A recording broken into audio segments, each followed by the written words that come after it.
Welcome back to the channel, guys. So in this tutorial I'm going to be showing you how to make this multiple colored satin bags. If this is something you'd like to see, please stay tuned to the channel. Let's go straight into the tutorial.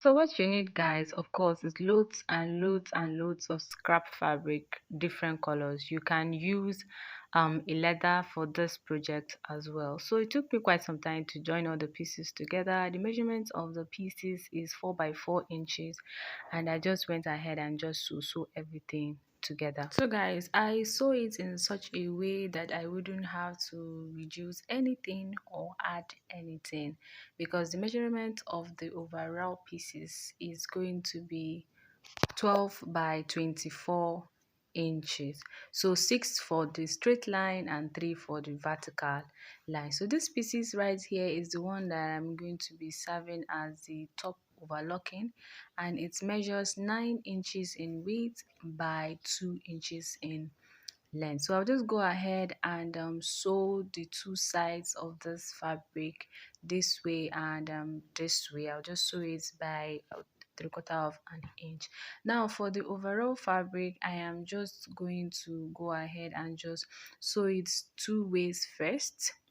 I'll also back stitch, then I'll now sew straight away like this. But the one I'm going to be sewing at the bottom, I will not back stitch, because that is what I'm going to use to make the gathers. So if you have an iron, please make sure you iron these pieces, and also make sure you weave it so that it will not be showing all these rough edges. So I went ahead and sew the side of the bag.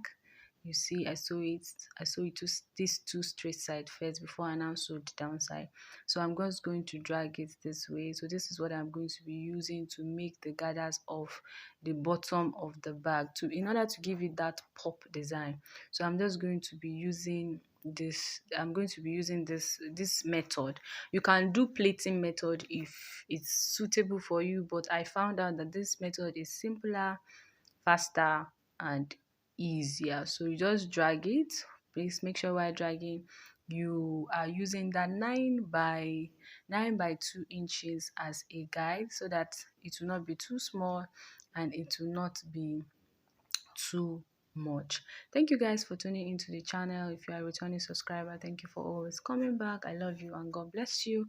Thank you for all your comments. Thank you for sharing my videos. Thank you for liking my tutorials. I love you and God bless you. And if you're just tuning into the channel for the very first time, please do well to click on the subscribe button and also the notification bell, so that you get notified whenever I post in new tutorials, because on this channel we have many more amazing tutorials to show you guys. So this one is the one I'm going to be using for the bow. So it measures 10 inches by 4 inches, and the handle that I'm going to be doing a scrunchy handle on the bag. So I have a tutorial where I made a bag with a scrunchy handle. I am going to put the link in the description box, so that you'll be able to go ahead and watch it and see how to go about a scrunchy bag. So I just went ahead and made this curve by 1 inches, and I'm going to use it to trace out the remaining parts of the bow design. So you could use 4, that is 2 on both sides, and you could decide to just do like me. I just decided to do 2, which is going to be on one side, and that one side is going to be serving as the front. I just decided to do it like that. You can do on all four sides. And you can do like me. So after I went ahead and cut it, next thing I'm going to go ahead and do is to go to my sewing machine and go and sew it.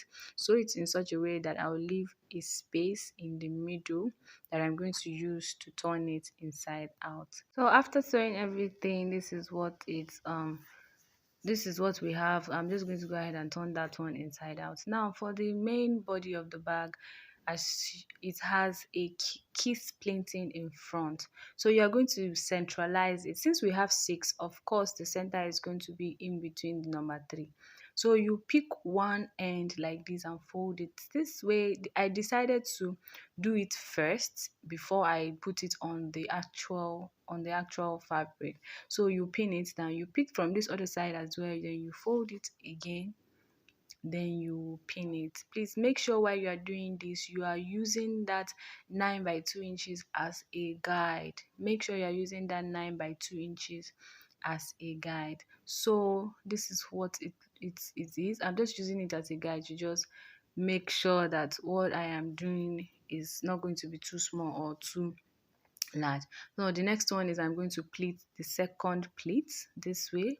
I'll pull my pin. Please make sure the pleats are facing the case plate like this. So, and I'll go ahead and put my pin as well. Don't forget the side of the bag. Please make sure you are not fetching your plates to the other part of the bag. So after I was done with one part, I went ahead and aligned it. Here you see what I'm talking about. So this end to this other end. So and it was margin. So I'll go ahead and sew this one first. I'll sew this one first, then I'll now go ahead and use the same process to sew the other part. So for the handle, I went ahead to just go out by 1 inches from the end, and I just went ahead and sew the handle. So after I was done sewing, I went ahead and turned that other one inside out, and I went ahead and covered that place that I sewed. And for the main bag, I've already went ahead and overlocked it. So now the next thing I'm going to go ahead and do now is to is to start working on the final touches of the bag. So I went ahead and turned the main body of the bag inside out. Then I'll turn the other fabric that is 2 by 9 inches to the wrong side. Please, I know you'll be seeing that the fabric is big. Don't mind it. Use what the measurements I am talking about. Use the measurements I am saying. Not what you are, not how big you are saying it, but use the measurements I'm saying. So please make sure you poke it inside in such a way that the handle is inside, and it is well aligned.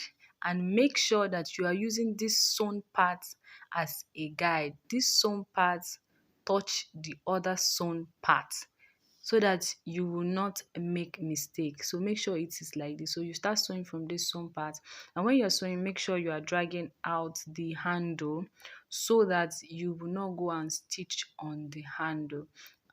Then you just go ahead and sew it all round. You sew it all round. So after you sew it round, this is what it looks like. As you can see, our bag has come together already. So the next thing you're going to go ahead and do now is to add the final touches, which is to add the lock or that you want to use. You can use different type of lock. You can use a fastener. I'm using a fastener. So you get the middle, then you put the male, then you also get the middle of the second side, then you put the female of the fastener. So after you're done with that, the next thing you're going to go ahead and do now is to cover this rough stitches that is at the top by folding in this top part, folding it in such a way that you will be sewing on it, not on the outside fabric, because you don't want the outside fabric to be showing any form of stitches. So please take your time and arrange it nicely. This is how you are going to sew it. Make sure the stitches is showing on the inside one, not the outside one, like this. Sure you see what I'm talking about. Now when you're done, that is like basically everything about this tutorial. You just flip it in this way, then you go ahead and just cover it, and our bag is good to go.